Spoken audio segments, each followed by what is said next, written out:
खबरों में आगे बढ़ते हैं। आज की एक और बड़ी खबर है गोविंदा से जुड़ी, एक्टर गोविंदा से जुड़ी।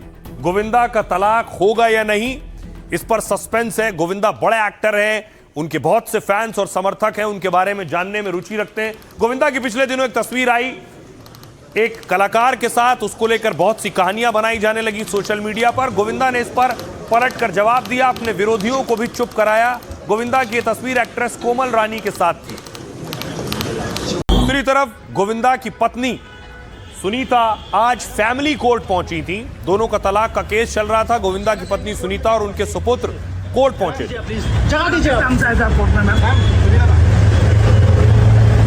बर्थडे मनाने आए थे। अब देखिए आखिर क्या हुआ सुनीता और गोविंदा के बीच, और सुनीता क्यों गई थी कोर्ट। गोविंदा और सुनीता के रिश्ते में लंबे वक्त से टकराव है। पिछले कुछ महीनों में दोनों में तलाक की खबरें आ रही थी, लेकिन तब और बढ़ गई जब सुनीता अचानक कोर्ट पहुंच गई।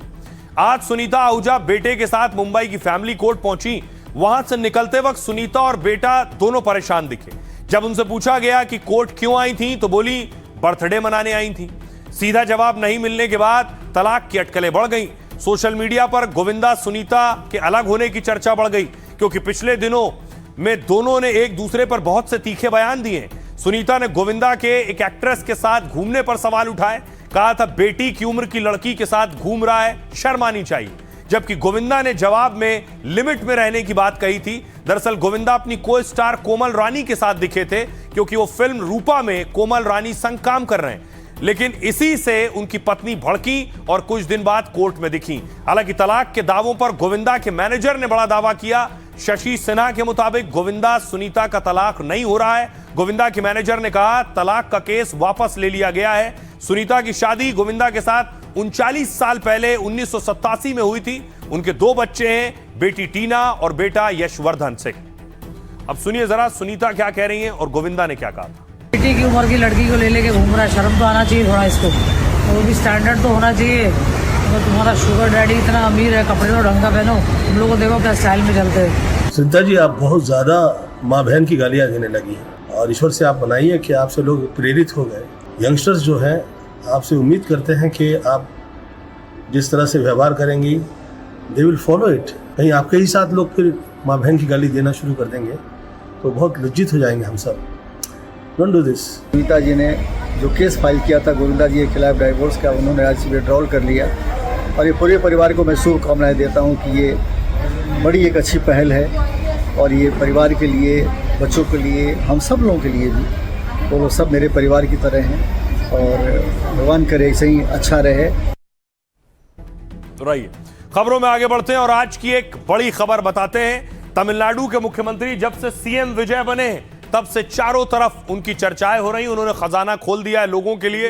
देखिए खजाना खोलकर क्या क्या लोगों के लिए लुटा रहे हैं विजय, जिसकी वजह से चर्चा में। तो आपको बताऊं, बीमा 5 से बढ़ाकर 25 लाख कर दिया है विजय ने आम लोगों के लिए। 25 लाख रुपए का स्वास्थ्य बीमा मिलेगा। अब तक इलाज की सीमा सालाना 5 लाख रुपए थी, जिसे बढ़ाकर विजय सरकार ने 25 लाख रुपए करने जा रहे हैं। इससे गंभीर बीमारियों के इलाज में आर्थिक मदद बढ़ेगी। यह फैसला मुख्यमंत्री व्यापक स्वास्थ्य बीमा योजना से जुड़ा है। सरकार ने ट्रांसजेंडर लोगों के लिए भी अतिरिक्त मेडिकल और सर्जिकल सेवाओं को योजना में शामिल करने की घोषणा की। इसके अलावा दूध खरीद मूल्य बढ़ा दिया है, यानी तमिलनाडु में दूध उत्पादन करने वालों को सौगात दी है, क्योंकि सरकार ने दूध खरीदी में प्रति लीटर 3 रुपए बढ़ा दिया है।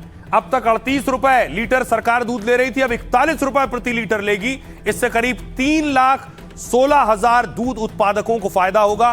दूध उत्पादकों को सरकारी प्रोत्साहन भी 5 रुपए प्रति लीटर कर दिया है। खरीद मूल्य बढ़ाने से सरकार को सालाना 360 करोड़ रुपए खर्च होंगे। विधायकों को गाड़ी मिलेगी। तमिलनाडु के सभी विधायकों को अब सरकारी कार मिलने वाली है। सीएम के ऐलान के बाद 234 विधायकों को कार मिलने वाली है। साथ ही ड्राइवर, फ्यूल और रखरखाव के लिए भी खर्च मिलेगा।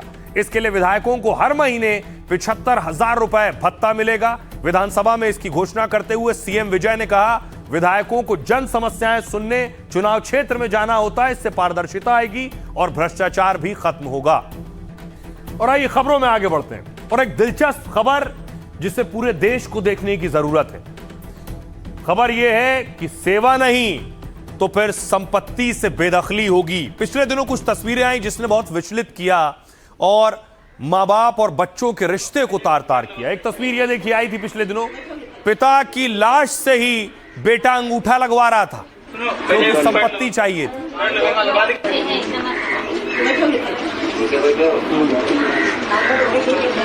उसी तरह एक और तस्वीर आई, वो तस्वीर में दिखा कि अंतिम संस्कार हो रहा था और बेटियां वीडियो कॉल के जरिए ही मुखाग्नि दे रही थी और अंतिम संस्कार करवा रही थी। या तो आप 20 तारीख से पहले आ जाओ। अच्छा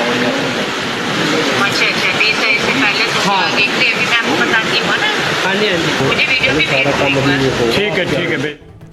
अब देखिए कोर्ट से एक बड़ा ऑर्डर आया है इस मामले में कि बच्चों को मां बाप अपनी संपत्ति से बेदखल कर सकते हैं, यह अधिकार दिया है कोर्ट। सुप्रीम कोर्ट ने संपत्ति से बेदखली पर बड़ा फैसला सुनाया।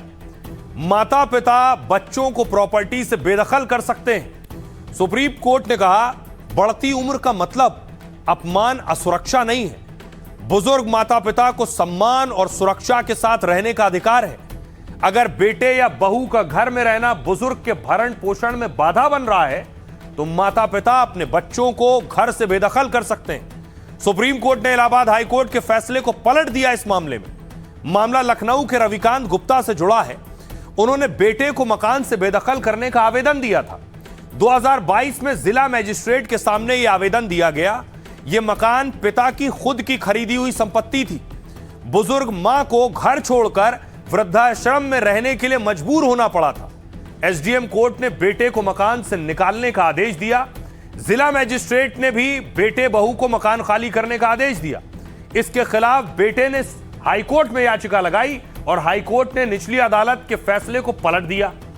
उसके बाद सुप्रीम कोर्ट ने बुजुर्ग माता पिता के पक्ष में फैसला सुनाया और माता पिता को अधिकार दिया कि वो बच्चों को प्रॉपर्टी से बेदखल कर सकते हैं अगर चाहें। अब आपको बताऊं बड़ी चीज ये कि कानून नियम क्या कहते हैं इस मामले में कि वरिष्ठ नागरिक बेसहारा नहीं है, उनके पास भी पूरे अधिकार हैं। कानून यह कहता है कि माता पिता और वरिष्ठ नागरिकों के लिए खास कानून है। इसमें यह कहता है, इसे मूव कीजिए आगे, 60 साल या उससे अधिक उम्र के वरिष्ठ नागरिकों को भरण पोषण और सुरक्षा के लिए कानूनी व्यवस्था की गई। उनकी भरण पोषण और कल्याण अधिनियम 2007 के तहत अधिकार मिले हैं। 2007 के कानून की धारा 7 के तहत मेंटेनेंस ट्रिब्यूनल बनाए गए। धारा 8 के तहत उन्हें कुछ मामलों में सिविल कोर्ट जैसी शक्तियां हासिल हैं। जरूरत पड़ने पर ट्रिब्यूनल बेदखली का आदेश दे सकता है और इसका मकसद वरिष्ठ नागरिकों को भरण पोषण सुरक्षा सुनिश्चित करना है। किसी वरिष्ठ नागरिक को कहीं भी बेसहारा छोड़ देना एक अपराध है। यदि कोई संतान संपत्ति लेकर भी माता पिता की देखभाल नहीं करता है तो संपत्ति का ट्रांसफर रद्द या शून्य माना जा सकता है। सुनिए क्या कह रहे हैं सुप्रीम कोर्ट के वरिष्ठ वकील। एक्ट तो है 2007 से, मगर इसमें से क्लैरिफिकेशन वगैरह देखे, ये पेरेंट हो जो बेटा बेटी जो है उसको मेंटेन करने के लिए उनका रिस्पॉन्सिबिलिटी है। और रिस्पॉन्सिबिलिटी छोड़ने वाला वालों को बहुत सजा है ये जजमेंट। ये जजमेंट ने पूरा हमारा ये पूरा नागरिक समाज में वो बहुत बड़ा मैसेज हो गया।